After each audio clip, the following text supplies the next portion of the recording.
La lucha contra los cárteles es sin duda una de las relaciones más complicadas y tensas entre Estados Unidos y México. Es una historia llena de violencia, de muchísima desconfianza y sobre todo de políticas que muy a menudo parecen empeorar el problema que dicen querer resolver. Así que vamos a desglosar este círculo vicioso. Y todo esto, de hecho, se puede resumir en una pregunta muy sencilla pero a la vez muy potente, que alguien hizo en un foro de Internet. Si ambos países quieren acabar con los cárteles, ¿por qué parece tan, pero tan imposible? Esta pregunta va directo al corazón de la confusión que muchísima gente siente. Y claro, esa confusión casi siempre nos lleva a dos bandos, a dos narrativas que escuchamos todo el tiempo. Por un lado, la historia de que el problema es Estados Unidos, con su demanda insaciable de drogas y su venta de armas. Por el otro, que la culpa es de México, de su corrupción y de ser el proveedor. Vamos a ver cómo las dos historias tienen parte de razón y, al mismo tiempo, alimentan este ciclo sin fin. Bien, para entenderlo, empecemos por un lado de la frontera. La estrategia oficial de Estados Unidos durante décadas se ha enfocado en una idea que ha sido casi una obsesión: atacar el problema antes de que llegue a su territorio. Y para entender esa obsesión, hay que ver este número: 175. No es solo una cifra, son 175 personas que en 2016 morían cada día por una sobredosis en Estados Unidos. ¡Cada día! Números así de brutales son los que mueven la política en Washington. La urgencia es total, y eso define su enfoque hacia afuera. Y ojo, que esto no es algo de ahora. Para nada.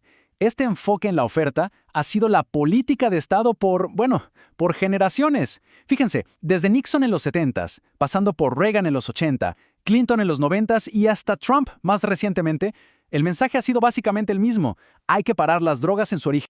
Y bueno, ¿cómo se ve esa estrategia en la práctica? Pues se traduce en acciones muy concretas. Estados Unidos usa su poder político y económico para certificar a otros países, o sea, para juzgar si cooperan lo suficiente y si no, puede haber sanciones. También da dinero y entrena a militares y policías en México, presiona para extraditar capos y apoya programas para erradicar cultivos. Son tácticas de intervención, diseñadas para golpear la cadena de suministro. Ahora crucemos la frontera, porque todo esto que acabamos de ver, desde México se percibe de una manera radicalmente distinta. Lo que para Washington es seguridad nacional, para muchos en México es una violación a su soberanía. Esta cita del gran escritor Carlos Fuentes lo resume perfecto. Para entender la reacción de México, es clave recordar que hay una herida histórica, una larga historia de intervenciones estadounidenses que ha generado una desconfianza muy, muy profunda. Así que el argumento principal desde el lado mexicano es este: ¿cómo puede Estados Unidos criticar a los países que producen la droga cuando su propia demanda masiva es la que crea y sostiene todo el mercado? Para muchos es una hipocresía tremenda. Y no estamos hablando solo de percepciones, ¿eh? Hay casos muy concretos. Y este es uno de los más polémicos. Agentes estadounidenses secuestraron a un ciudadano mexicano en México para llevárselo a juicio a Estados Unidos. Y la Corte Suprema de allá dijo que era legal. Para México y para el derecho internacional fue una violación flagrante de su soberanía. Ok, ya vimos las dos posturas, que parecen dos mundos que no se tocan. Pero la cosa se pone más interesante, porque no solo chocan, sino que se entrelazan de una forma peligrosísima. Crean un sistema que se alimenta a sí mismo.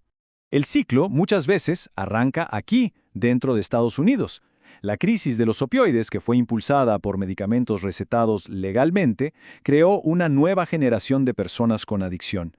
Esto generó un mercado gigantesco que los cárteles, por supuesto, no tardaron nada en empezar a abastecer. Y el tamaño de ese mercado es una cifra que cuesta hasta creerla: unos 400,000 millones de dólares anuales a nivel mundial. Con esa cantidad de dinero, los cárteles operan con presupuestos más grandes que los de muchos países. Ese dinero es el combustible que mueve toda la maquinaria. Y la pregunta del millón es: ¿en qué se gastan todo ese dinero? Bueno, en poder de fuego, en armas. Y aquí viene la gran ironía de toda esta historia. La principal fuente de esas armas es el mismo país que dice combatirlos. Se estima que el 70% de las armas que se les quitan a los cárteles en México vienen de Estados Unidos. Es que al final la cosa es así de simple y así de brutal. Es un intercambio. Las drogas van para el norte y el dinero y las armas van para el sur. Un negocio redondo para los cárteles que desestabiliza por completo a México. A ver, aquí podemos ver el ciclo completo paso a paso. 1. La demanda en Estados Unidos genera ganancias millonarias para los cárteles. 2. Con esas ganancias compran armas, la mayoría de Estados Unidos.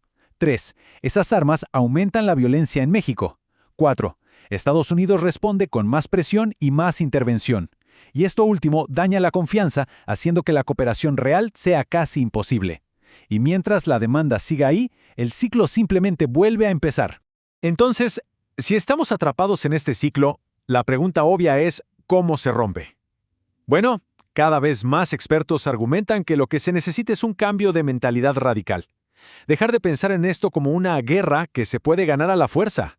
Y miren estos datos porque son demoledores. Un estudio muy famoso de la corporación Rand comparó qué era más efectivo y encontró que invertir $34 millones en tratamiento para adicciones era igual de efectivo que gastar 366 millones en intentar parar la oferta por la fuerza.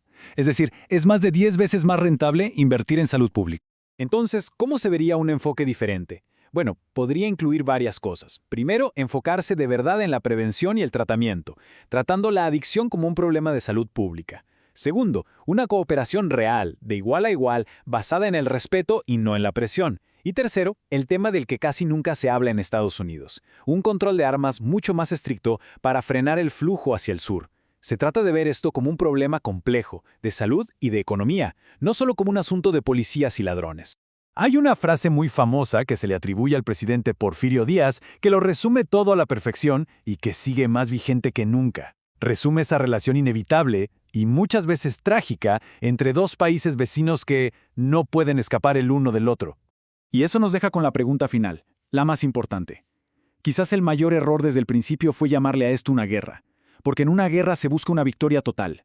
¿Y si este no es un problema que se pueda ganar, sino un sistema crónico que hay que aprender a gestionar de una forma más inteligente, más humana y al final mucho más efectiva?